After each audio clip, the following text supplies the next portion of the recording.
भर रस्त्यात एखाद्या नागरिकाच्या तोंडात शेण भरवण्याचा अधिकार नेमका दिला कोणाला? पुण्यातील आंबेगाव परिसरातून समोर आलेल्या एका संतापजनक घटनेनंतर हा प्रश्न आज अनेकांच्या मनात घोंगावत आहे.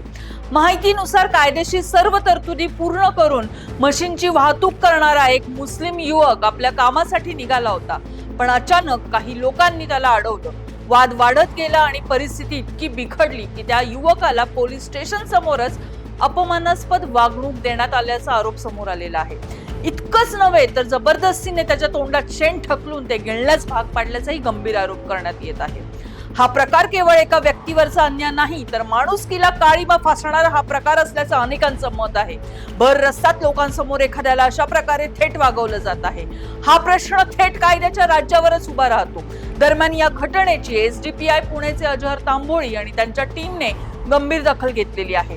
त्यांनी आंबेगाव पोलीस स्टेशनमध्ये जाऊन या प्रकरणाचा पाठपुरावा केला आणि कारवाईची मागणी केली. या पाठपुराव्यानंतर अखेर संबंधित काही व्यक्तींविरुद्ध एफआयआर दाखल करण्यात आली असून पोलिसांनी तिघांना अटक केल्याची समोर माहिती आलेली आहे. या घटनेनंतर आता अनेक प्रश्न उपस्थित होत आहेत. जर कोणावर संशय असेल तर तपास करण्यासाठी पोलीस आहेत, कायदा आहे, न्यायालय देखील आहे. मग कोणाच्या तरी नावावर, कोणाच्या तरी कारणावरून एखाद्या नागरिकाला भर रस्त्यात अशी अमानुष वागणूक देण्याचं धाडस लोकांना कुठून येतंय? आज प्रश्न फक्त त्या युवकाचा नाही आहे, प्रश्न आहे त्या कायद्याचा, माणुसकीचा आणि समाजात निर्माण होणाऱ्या भीतीच्या वातावरणाचा.